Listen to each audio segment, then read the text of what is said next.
What's going on, everybody, and welcome back to Comic Breakdown. In this video, we are jumping into Punisher issue number 9. As Ares, the god of war, as his apostles of war, they make their way to Frank Castle. They make their way to the Hand. Because Ares is sick and tired of the Punisher being under the thumb of the Beast, thinking that this is all blasphemy, that the Punisher belongs to him. He has come to make war, but this time, Frank Castle stands ready. His army's at the gate. This battle is about to be fought, but the war, it is only beginning.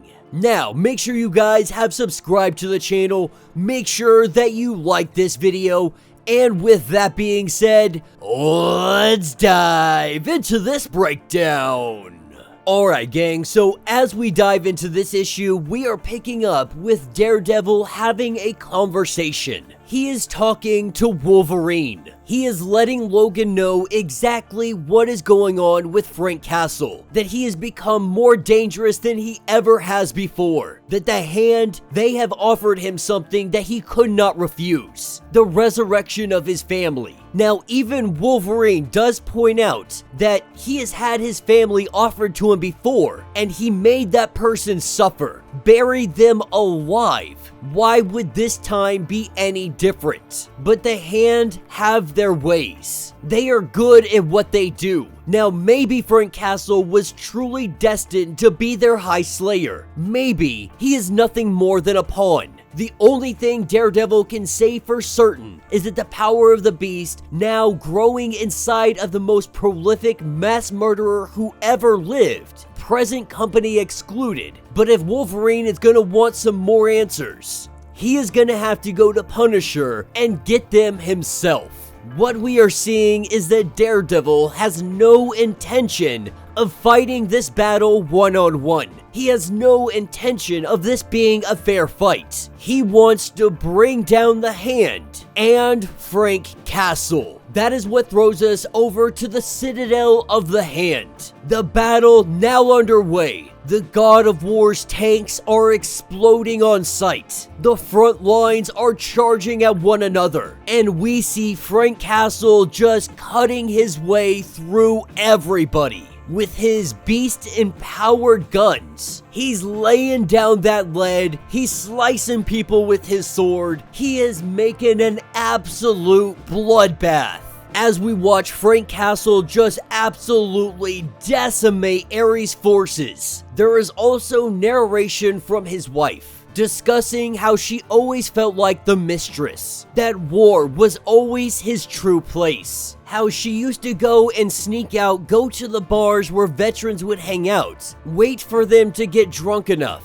That is when they would start to tell stories of Frank Castle. While this battle is ongoing, we take a jump to the past, with the High Priestess talking to some of the ninja. What they are discussing is that Frank Castle hasn't killed a single person since he left the Marine Corps. Some of the ninja are concerned that Frank Castle isn't the man that they are looking for. That is when the ninja suggest that maybe, just maybe, they go kill Frank Castle's family because he has been flying kites. His relationship with his wife has gotten better. He seems to be a devoted family man, believing that the course he is on, he will inevitably never become the man that they need him to be. But the Archpriestess says no, that they could go and do this, but only the Beast may so, that the Beast must provide. If Frank Castle is meant to be the king of killers, then it will be the will of the Beast. Going on to say that this is just the beginning of Frank Castle's rise. That is what picks us up with Black Widow. She has been doing some investigation. Everything that they are saying about Frank Castle is true, saying that they are even responsible for what happened to Hate Monger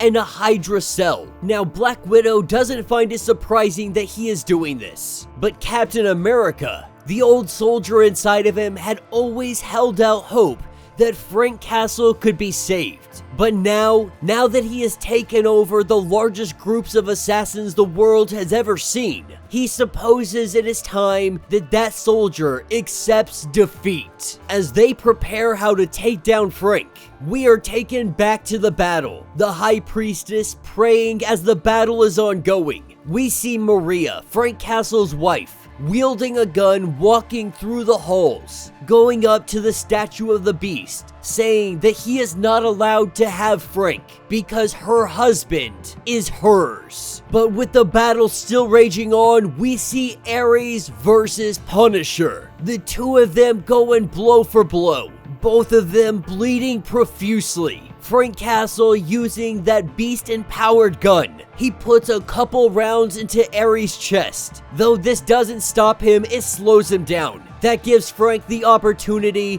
to lay down the hate with Ares on his knees. His last words to Frank Castle is that he is proud of him. That is when Frank Castle, he puts a bullet right into the god's head, dropping Ares down to the ground. All of the apostles, they bend the knee. They praise the new god of war. But as he walks past all of the God of War's ranks, we see them all burst into flames. Because there is no mercy. There is no joining forces. With the battle being won, Frank Castle returns to the compound. When the Archpriestess goes to say hello, we see that the ninja, they push her away. It appears that the priestess has been replaced by his wife. Or at least that is what it seems. Now she could just be playing along. She could just be trying to win her husband back. Because she knows that he may have been born in the war, but he had chose her. And no war could ever tear them apart. When she asks Frank if it's done, is it all finished now? With glowing red eyes, he says almost.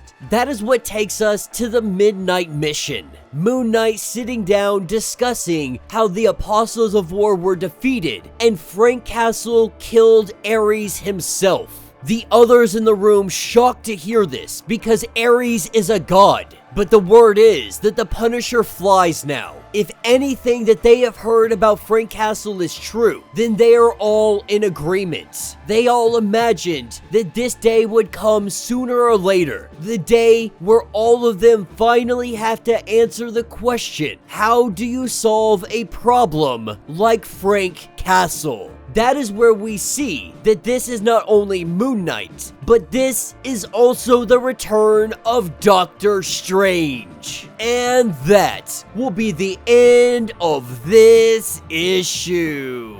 So let me know what you guys think down in the comments. Now, if you're wondering how Doctor Strange came back, where did he come from, you need to go check out the 10-issue series that is Strange. I just covered the last issue in my last video that was uploaded. It goes into the full detail on how Stephen Strange has returned. Now that he is back, his first order of business is taking down the man that just killed a god. The only question is, how do they do that? Like he said, how do they solve a problem like Frank Castle? Daredevil was smart in doing this. In telling Wolverine, he knew that it would inevitably make its way to the Avengers. That they would eventually have to interfere. They would have to do something. He didn't go to Captain America directly because Captain America and the Avengers are also trying to find Daredevil. That is because of all the prisoners that he broke out of jail.